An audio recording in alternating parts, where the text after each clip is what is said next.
কারা স্বাধীনতার বিরুদ্ধে ছিল, কারা স্বাধীনতার পক্ষে ছিল, এই বিভক্তিটা আওয়ামী লীগ করেছে।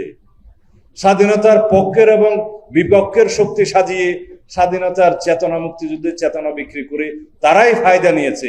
সেই একই রাজনৈতিক অস্ত্রকে আমরা ব্যবহার করব? আমরা করতে পারি? সুতরাং আমরা ঐক্যবদ্ধ বাংলাদেশ চাই। সেই ঐক্যটা কিসের? সেই ঐক্যটা হবে জুলাইয়ের 2024-এর ছাত্র গণ অভ্যুত্থানের ফ্যাসিবাদ বিরোধী জাতীয় ঐক্য। সেই ঐক্যটাই হবে আমাদের জাতীয় শক্তি, এবং সেই শক্তিকেই ব্যবহার করে আমরা সামনের দিনের শক্তিশালী গণতান্ত্রিক বাংলাদেশ নির্মাণ করব। এই ঐক্যের যারা বিরুদ্ধে তাদের নাম ফ্যাসিস্ট, এই ঐক্যের যারা বিরুদ্ধে তারা এখন দিল্লিতে, এই ঐক্যের যারা বিরুদ্ধে তারা ফ্যাসিবাদের দূষর হয়ে বাংলাদেশে হয়তো এখনো গাপটি মেরে বসে আছে।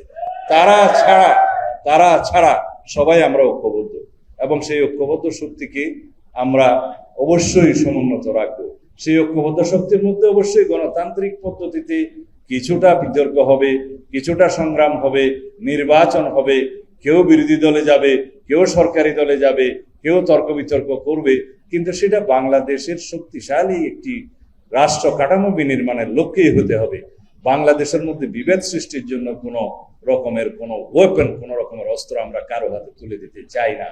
সেই জন্য আহ্বান জানাবো, আমরা যারা সংস্কারের পক্ষে কথা বলছি, শক্তিশালী গণতান্ত্রিক রাষ্ট্র বিনির্মাণের জন্য সাংবিধানিক সংস্কারের কথা বলছি, আমরা যারা মানবতা বিরোধী, গণহত্যাকারী এবং গণহত্যার জন্য দায়ী বাংলাদেশে ফ্যাসিস্টদের বিচারের কথা বলছি এবং সেই বিচার দাবি করছি, সেই বিচারের জন্য ঐক্যবদ্ধ হয়েছি, আমাদের সবাইকে এক জায়গায় দাঁড়াতে হবে। সেই প্ল্যাটফর্ম হবে গণ ঐক্য, সেই গণ ঐক্যের শক্তি হবে ফ্যাসিবাদ বিরোধী জাতীয় ঐক্য, এবং সেই ফ্যাসিবাদ বিরোধী জাতীয় ঐক্যকেই আমরা এগিয়ে নিয়ে যাব ঐক্যবদ্ধভাবে।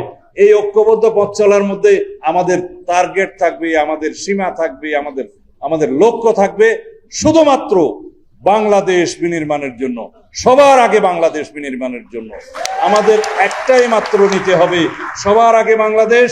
এবং এই বাংলাদেশটা হবে শহীদের অঙ্গীকার ভিত্তিক, শহীদের প্রত্যাশা ভিত্তিক, শহীদের স্বপ্ন ভিত্তিক।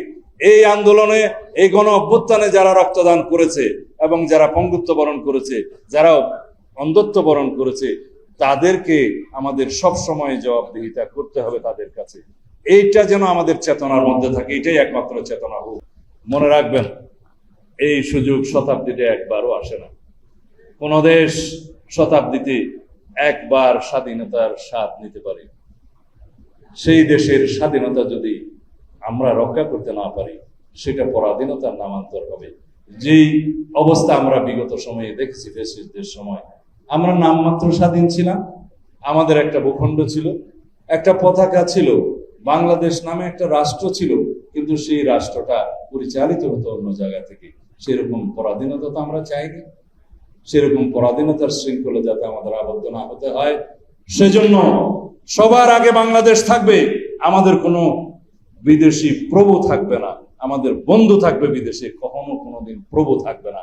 সে যত বড় রাষ্ট্রই হোক, যদি রাষ্ট্রের সার্বভৌমত্বের প্রশ্নে সেই দেশের জনগণ একটা প্রশ্ন ঐক্যবদ্ধ থাকে যে আমরা স্বাধীনতা, সার্বভৌমত্ব, গণতন্ত্রের জন্য সবাই ঐক্যবদ্ধ থাকবো, নিজেদের মধ্যে আমরা তর্ক বিতর্ক, লড়াই, নির্বাচন ইত্যাদি করব, কিন্তু ওই প্রশ্নে এক। সেই প্রশ্নে যদি আমরা এক থাকতে পারি, তাহলে বিদেশে আমাদের কোনোদিন বন্ধু ছাড়া প্রভু থাকবে না। আগেই বলেছি, যাদের প্রভু ছিল তারা বাংলাদেশের ন্যাশনাল সিকিউরিটি থ্রেট, তারা নিরাপদ আশ্রয় নিয়েছে, তারা ওখানেই থাকুক।